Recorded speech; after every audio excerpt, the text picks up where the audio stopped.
Semeadura e colheita. Embora tenha o mesmo título do meu último livro, não é para ser encontrado naquele livro, pois esse livro é uma tentativa de interpretar algumas das passagens mais difíceis da Bíblia. Dei-lhe, nos 9 capítulos, uma visão mística e também uma certa abordagem de como você mesmo pode se aproximar da interpretação da Bíblia, pois, como você sabe, não é um livro de história. E assim, quando me dei conta de significados mais profundos nas passagens do que aqueles que normalmente atribuem a eles, comecei a vê-los ou a apreendê-los misticamente. E assim, eu dei-lhe uma interpretação mística de muitas das passagens mais escuras. Por exemplo, quando Salomão fez uma carruagem da madeira do Líbano, ele fez a si mesmo. Ninguém fez isso para ele. Isso é o que você deve fazer. Isso é o que eu devo fazer. Isso é o que todos devem fazer. E nesse capítulo, eu mostrei que a madeira não é madeira como você sabe que é madeira. Isso significa que a madeira do Líbano é a mente incorruptível. Mas você faz isso por si mesmo, e mostramos-lhe os lados, o que eles foram feitos, e quais são os significados realmente.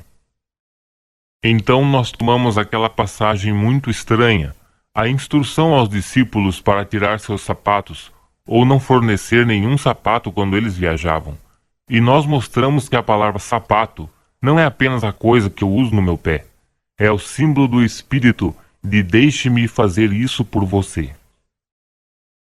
O sapato toma sobre si não só a sujeira, e a sujeira que normalmente cai sobre o pé do usuário, mas protege o usuário de qualquer contato com o mundo exterior. E assim, qualquer um que se oferece para fazer o que devemos fazer e poderia fazer muito melhor a nós mesmos, está se oferecendo como nosso sapato. E se eu despertar espiritualmente, eu devo fazê-lo para mim. Eu preciso tomar minha própria mente e controlá-la, tomar minha imaginação maravilhosa e realmente controlá-la e defini-la para fins nobres, e não ter algum intermediário entre mim e Deus. Pois o Deus deste mundo é um Deus interno. Ele é aquela força inevitável que expressa nos fatos exteriores as tendências latentes da alma, e assim, se eu descobrisse que Deus não posso fazer você fazer o trabalho por mim. Eu não posso ter você comendo meu alimento espiritual e esperar crescer espiritualmente. Então, essa é realmente a tentativa dos 9 capítulos no livro Semeadura e Colheita. Mas o assunto dessa mensagem, eu quero abordá-lo de forma diferente. Esta declaração é tirada do livro de Gênesis, no capítulo 8, onde uma promessa é feita ao homem que, enquanto durar a terra, plantio e colheita, frio e calor, verão e inverno, dia e noite, jamais cessarão. Dizem-nos que o homem foi colocado em um jardim, e o jardim foi concluído. Cada árvore estava dando frutos. Tudo no mundo estava acabado. E ele foi colocado no jardim para plantar e para colher. Ele não planta, ele não faz nada, mas plantar é para colher. Ele não é chamado a fazer árvores ou a crescer árvores novas. Tudo está terminado. Como nos foi dito em João, eu vos enviei para ceifar o que não plantaste. Porque a criação está consumada. Cada drama humano concebível, cada pequeno enredo, cada pequeno plano no drama da vida já está elaborado como meras possibilidades enquanto não estamos nelas. Mas elas são extraordinariamente reais quando estamos nelas. Assim, o homem pode entrar em contato com este estado particular de sua escolha, pois minha imaginação pode me colocar em contato interiormente com o estado desejado. Se eu estou nele, vou perceber isso no meu mundo. Os estados nos quais nos encontramos são o tempo da semente. A colheita é simplesmente o encontro de eventos e circunstâncias da vida. Mas a memória do homem é tão curta que ele se esquece da semente. mas todos os fins correm para as origens. Por isso, se a origem digamos que é desgraça, o fim será infortúnio. Mas quando você colhe o infortúnio, você se pergunta: por que isso deveria acontecer comigo? Eu não ajudei os pobres? Não fui à igreja? Não rezei diariamente? E por que essas coisas deveriam acontecer? Mas você vê que meu Deus nunca se esquece, porque Ele sempre dá o fim em harmonia com a origem. E você e eu somos seletores. Nós não fazemos. Nós não somos criadores. A criação está terminada. Todo o vasto mundo da criação, como nos disse em Eclesiastes, eu sou o princípio e o fim. Não há nada que venha que não tenha sido e seja. Portanto, olhe para a criação como terminada. E você e eu somos apenas seletores daquilo que é. Por seletores, eu quero dizer que você e eu temos o privilégio, não podemos exercê-lo, mas é nosso privilégio selecionar esse aspecto da realidade a que responderemos e, ao respondê-lo, nós o colocamos em existência para nós mesmos. Não sabendo que somos tão privilegiados, simplesmente atravessamos o mundo refletindo as circunstâncias da vida sem nos dar conta de que temos o poder de criar ou superar as circunstâncias da vida. Agora vamos analisar o que eu pessoalmente quero dizer por sementes. Se tudo estiver terminado e completado, então por que haverá a promessa da semente e da colheita enquanto a terra permanecer? Para aqueles que estão aqui ouvindo, como deveríamos realmente saber, não estamos levando isso literalmente. Nossa semente é aquele momento no tempo em que você e eu reagimos a qualquer coisa neste mundo. Pode ser um objeto, pode ser um indivíduo, pode ser um pouco de notícia que temos ouvido, mas o momento de reação, que é a nossa resposta emocional, é a nossa atitude. Nossas atitudes são as nossas sementes da vida. E embora não nos lembremos da semente ou do momento da resposta, a natureza nunca esquece. E quando aparece de repente em nosso mundo, essa súbita é apenas o surgimento de uma continuidade oculta. Foi contínua desde o momento da reação até que apareceu no mundo. Sua aparência no mundo é colheita para que você e eu possamos colher qualquer coisa que desejamos, mas devemos primeiro ter uma semente. Deve ser precedido por um momento de resposta ou de atitude. Quantas vezes você diz: eu me aproximei dele na atitude errada, ou ele está na atitude errada, ou você deve mudar sua atitude se você quer continuar nessa vida. Eu disse-o, você o disse. Talvez nós o dissemos um ao outro, mas nós sabemos a importância da atitude direita. Sabemos disso, que posso mudar minha atitude se as circunstâncias mudam. Isso é automático.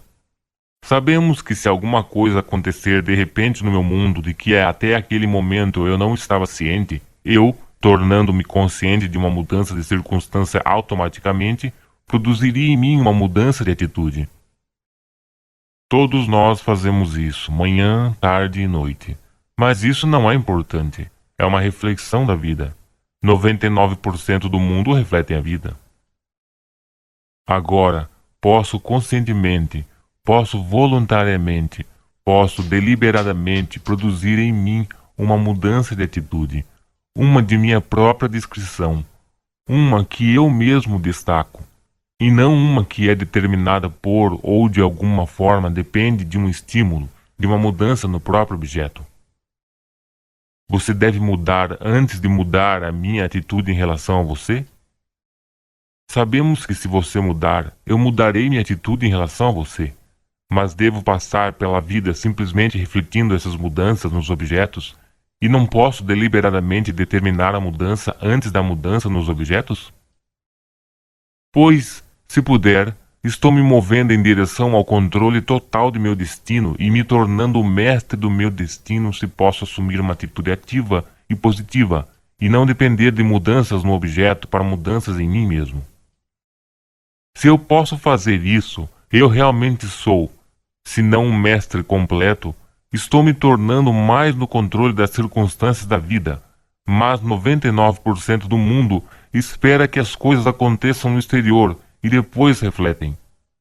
Isso não é nenhuma realização em tudo.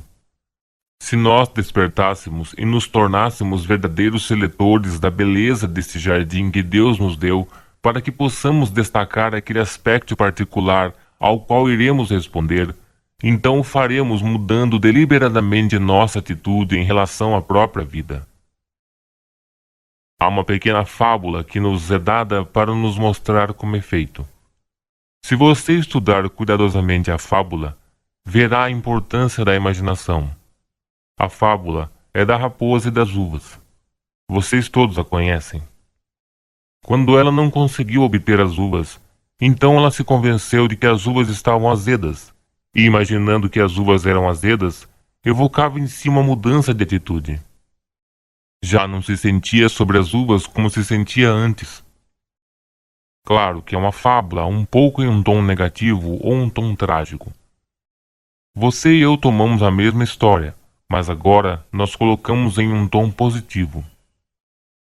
Contemplamos o nosso sonho ambicioso, nosso sobreconceito de vida. Pode parecer que não temos os talentos para percebê-lo. Em vez de fazer o que a raposa fez, que a coisa está além de nós e portanto é azedo de qualquer maneira, podemos ter a mesma técnica e saber como seria se estivéssemos lá. Como seria o sentimento se eu puder contemplar como seria o sentimento se eu fosse o homem que eu quero ser, se você fosse a pessoa que você quer ser, e se alegrar com esse estado como se fosse verdade. Estou produzindo em mim mesmo a resposta emocional necessária para a semeadura. Se eu não posso ver uma colheita imediata, talvez a coisa que eu estou dando agora a expressão sob a forma da semente é um carvalho, não é um cogumelo pequeno que cresça durante a noite. Talvez o meu sonho demorasse um pouco mais de tempo entre o plantio e a colheita. Mas se eu souber que todas essas coisas são consistentes, veja os campos mais próximos. O sésamo era de sésamo, o milho era milho. Então, se esse momento de resposta é o plantio real da semente, e se era milho, deve ser o milho quando aparece na época da colheita. Então eu posso selecionar a natureza do milho. As coisas que eu quero encontrar no meu mundo.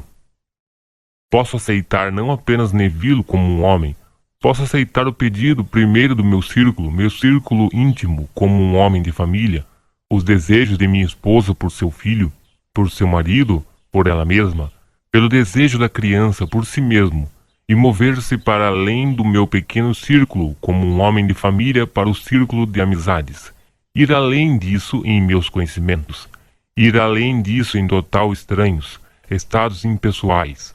Mas, se eu sei que a lei é válida, não importa quando eu operá-la. Fazê-la inconscientemente ou conscientemente, você obtém resultados independentemente, e os resultados estão em harmonia com o plantio, com a semente real. O que é agora a nossa semente hoje? Existem milhares de pessoas aqui. Temos milhares de pedidos diferentes, multiplicados por um grande número, porque temos pedidos para os outros, mas você pode tomar hoje, com você que ouve agora, e você pode realmente contemplar o que seria como, supondo que seja verdade. Suponha que eu pudesse me voltar agora para um amigo e me alegrar com ele por causa de sua boa fortuna e realmente continuar uma conversa mental com ele a partir da premissa de que ele ou ela já realizou o seu sonho. Como eu faço isso em minha imaginação, estou estabelecendo dentro de mim uma certa atitude alterada em relação a esse indivíduo. Estou produzindo dentro de mim uma certa resposta positiva, deliberada e emocional, e naquele momento que eu faço isso é a semente. Vou encontrar esse indivíduo amanhã, ou na próxima semana, ou no próximo mês, e ele vai dar testemunho daquilo que eu plantei agora. Ele pode ser totalmente inconsciente que eu plantei nesse jardim. Não estou buscando seu louvor, não estou buscando crédito, estou buscando resultados. Se eu vejo o homem tornar-se a encarnação do sucesso que eu sei que ele deseja, e eu desejo para ele, Esse elogio é suficiente, é o pagamento suficiente. Que mais pagamento alguém desejaria além dos resultados, pois tudo é um presente? Por que eu deveria ter dado mais? Meu pai me deu o jardim, tudo está em plena floração, e ele me deu escolha, o maior dom de todos, liberdade total de escolha da natureza, do fruto que eu vou colher no meu mundo. Mas eu não posso simplesmente entrar no jardim e começar a colher frutas. Deve haver uma semente. Mas eu devo sempre ter em mente que colherei aquilo em que não concordei nenhum trabalho. Eu não trabalho para fazê-lo assim. Eu simplesmente plantei. Pois nesse momento de resposta está contido todos os planos. Toda a energia necessária para desdobrar esse plano em um perfeito fato objetivo maravilhoso que eu, então, vou colher, tomando consciência dele como uma atitude externa. Mas eu não trabalho para fazer assim. Eu simplesmente preciso saber que é assim. Então esse é o nosso privilégio, essa é a nossa escolha. Se você acredita nisso, não está maravilhado com o tipo de coisas que você plantou, com o tipo de semente que, em nossa ignorância, em nosso sono, permitimos que realmente se dispersasse em nosso mundo? Você vê alguns dizendo, mas por que Deus permite isso? Você não pode conceber um Deus infinito que não seja infinito em todos os aspectos.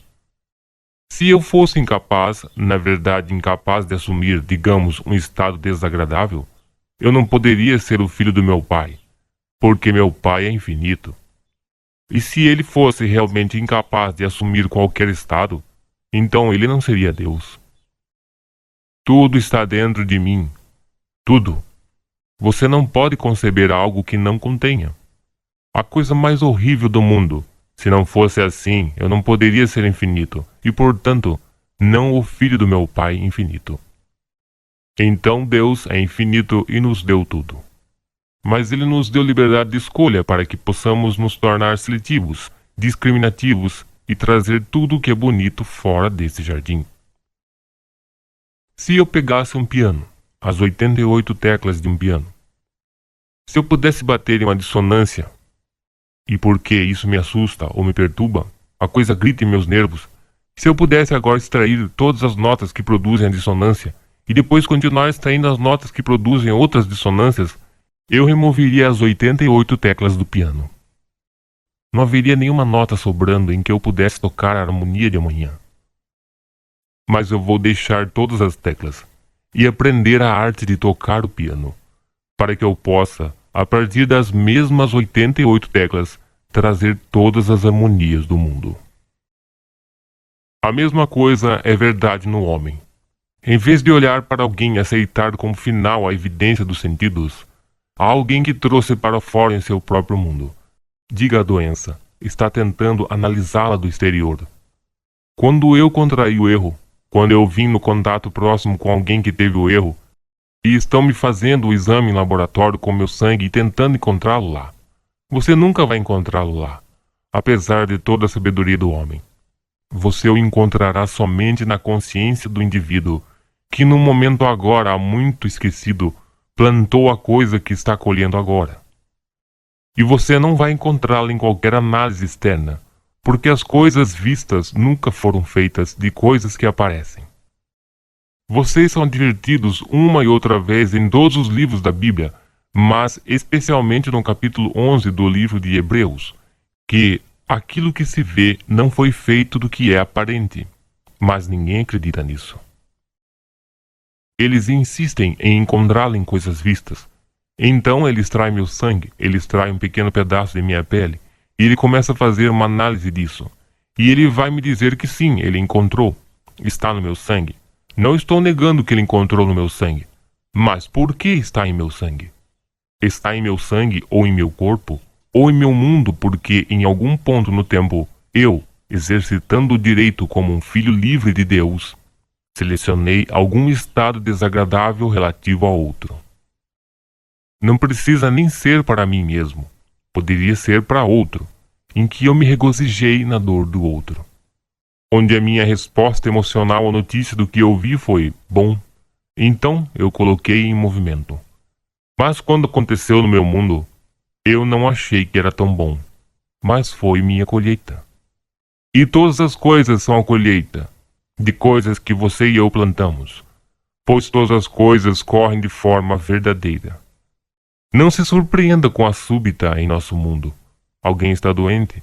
É apenas súbita porque nos esquecemos, e a memória do homem é muito, muito curta.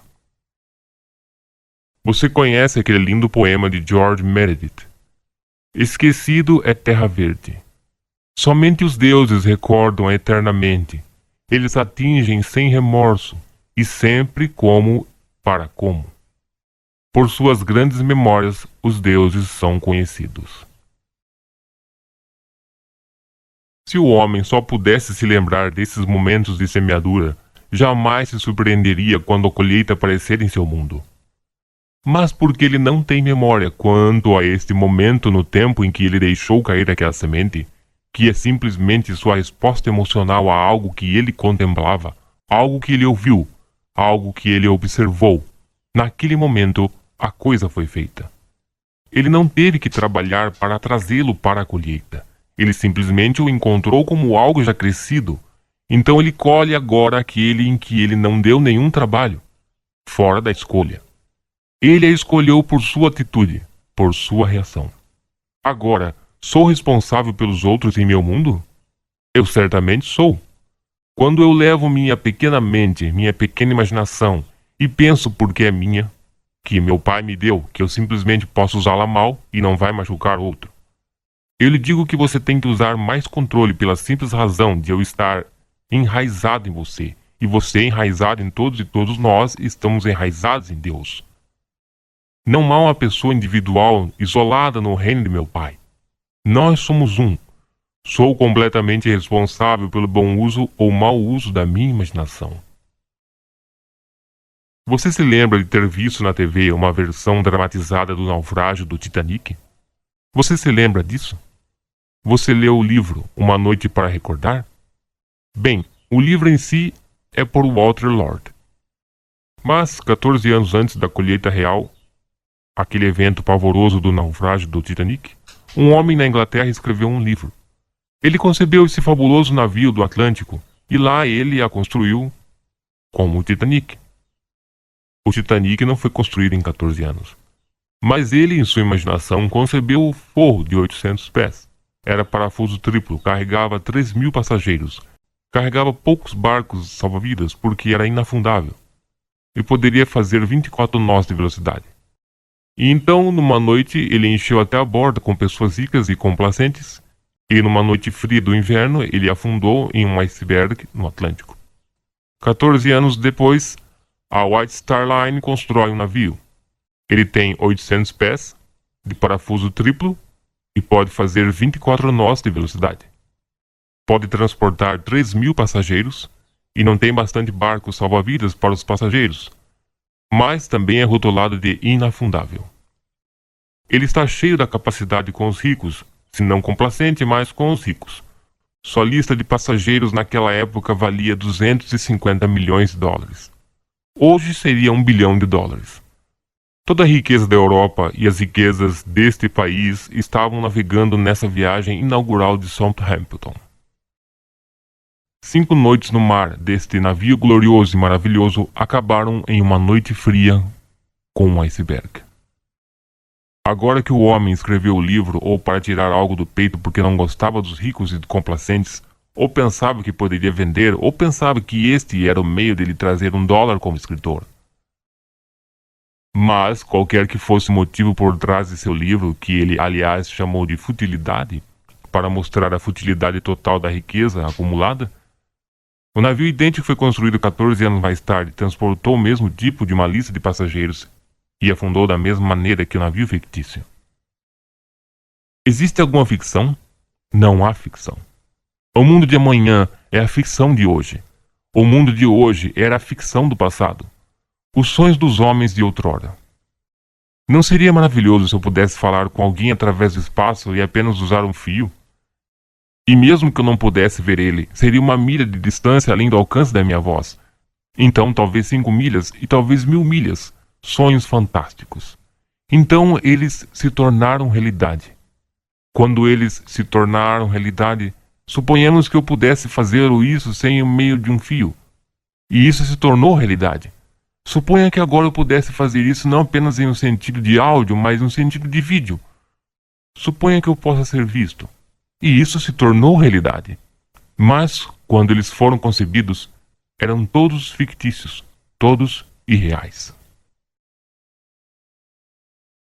Não há nada de irreal, porque Deus é infinito, e Deus terminou a criação. Não se pode conceber algo que o Pai tenha feito e concebido que não seja só elaborado em detalhes, em todas as suas ramificações. Você e eu estamos apenas tomando consciência de partes crescentes daquilo que já é. Não estamos fazendo nada. Estamos descobrindo o maravilhoso mundo de Deus. Mas agora, nesta igreja, pelo menos aqui deve ser feito, pois esta é uma igreja da mente. Esta é a ciência da mente, onde há uma ciência para plantar, e você faz isso de uma certa maneira científica. Você simplesmente não anda na rua e pensa, lê os jornais e pensa. Você sai uma pessoa mais positiva do que as pessoas que se reúnem em áreas semelhantes, pela simples razão de que eles vão apenas para ouvir um serviço e ser dito como o mundo é ruim. Você não está vindo aqui para ser dito quão ruim é o mundo, pois se você acredita em que é ruim, há algo em você que deve fazer sobre isso porque você plantou o mundo. Você tem sua semente. Então, aqui as pessoas se reúnem para serem informadas sobre como operar esse dom maravilhoso que o Pai lhes deu. Há esta mente maravilhosa e imaginação. Então a você é dito para sair e escolher em sua seleção. Destacar esse aspecto da realidade no qual você quer responder: sucesso, saúde, dignidade, nobreza, algo maravilhoso que você contribui para o bem do mundo. Enquanto você anda, você está contribuindo para a sociedade. Você contribui para a comunidade em que você vive. Não necessariamente dando dólares, mas você contribui com a sua maravilhosa semente.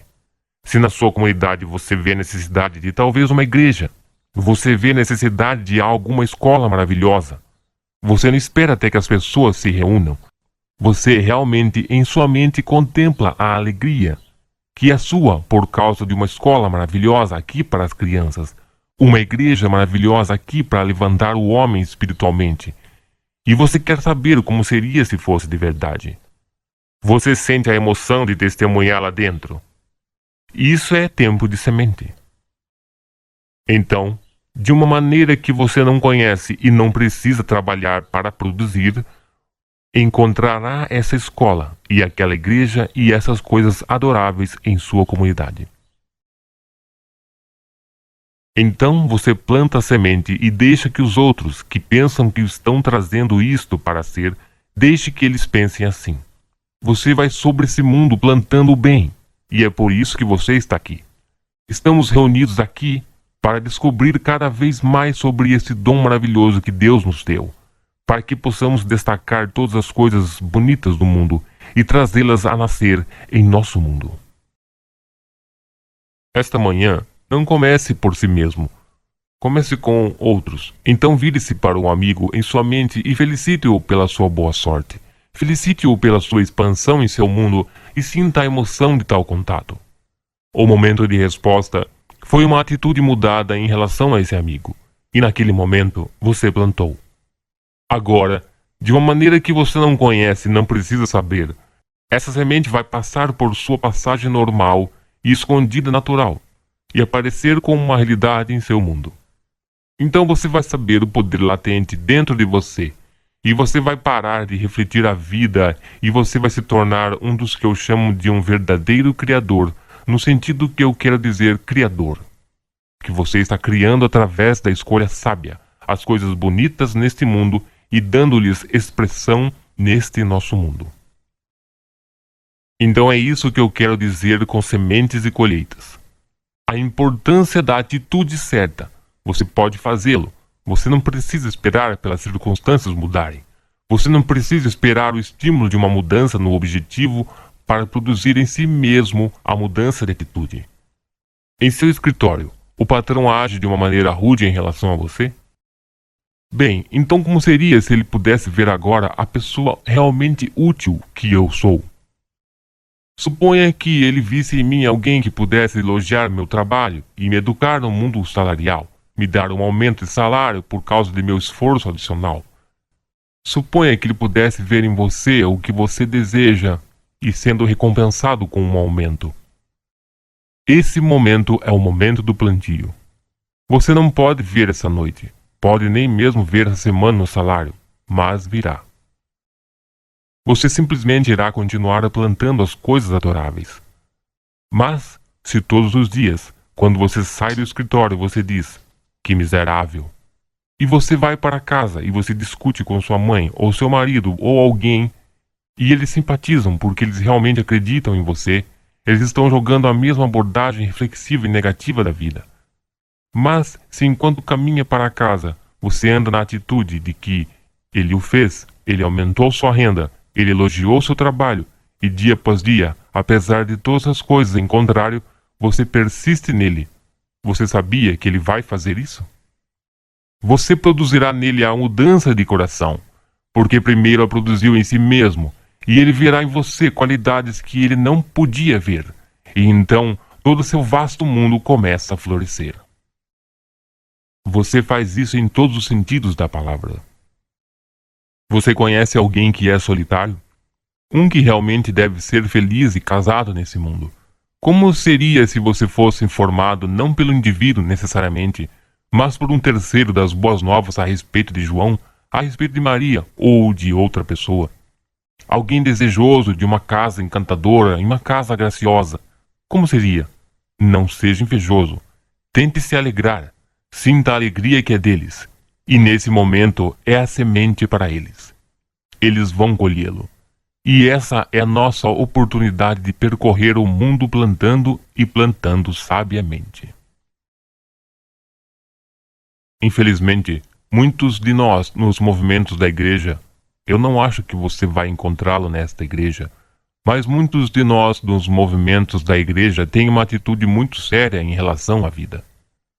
E claro, a atitude básica é a atitude em relação à vida. Não necessariamente a atitude individual em relação a um objeto ou a um indivíduo, mas a atitude em si que o indivíduo adota através da vida. A atitude que o indivíduo adota para a vida é muito séria, mas a atitude em si que o indivíduo adota através da vida para a vida é muito séria. Bem, muito sabiamente e muito humoristicamente disse a atitude séria, e é esta. Acreditam realmente que o Deus tem uma luta enorme de encontro a probabilidades desamparadas, e disse que produz no indivíduo a emoção de ajudar o pai pobre. Eles vão ajudar o pobre pai que criou o mundo e deu-o aos seus filhos. Agora, ele mencionou outro ponto interessante da atitude científica em relação à vida. Tendo descoberto a pequena molécula ou o pequeno átomo e a construção maravilhosa, isto é, teoricamente, tendo descoberto esta maravilhosa construção ordenada dos tijolos que compõem o mundo, sua atitude é de insignificância ordenada, porque acreditam que o mundo está se queimando gradualmente. Por isso não importa o quão ordenada é, se eles realmente acreditam que o sol acabará por sair e a terra vai consumir todos os seus recursos, que outra atitude que eles podem ter, senão que estão todos vestidos com nenhum lugar para ir, porque se eventualmente é tudo, de qualquer forma não importa o quão ordenada seja hoje, só poderia ser insignificantemente em ordem. Mas eu lhe digo, como alguém que viu além do véu, não há tal coisa como chegar ao fim. A vida é para sempre e para sempre e para sempre. E para sempre você está movendo acima desta peregrinação eterna que revela as glórias infinitas de seu Pai. Então, saia sabiamente hoje. Saia decidido a se tornar mais seletivo, mais discreto na sua escolha de ideias que você vai entreter e destacar a ideia que iria abençoar o indivíduo e produzir em si mesmo a resposta emocional que você testemunhou nesse estado em seu mundo. E você sabe naquele momento de resposta que você plantou para aquele indivíduo, e ele está enraizado em você. Não há como ele não ser encontrado em seu mundo, pois ele está enraizado em você. Todo mundo está enraizado em você. Portanto, você não vai perdê-los. É plantado em relação a esse ser, e que o ser vai colhê-lo. E você saberá a colheita quando aparecer em seu mundo. Você planta simplesmente e deixa a colheita tomar cuidado dela. Neville Goddard.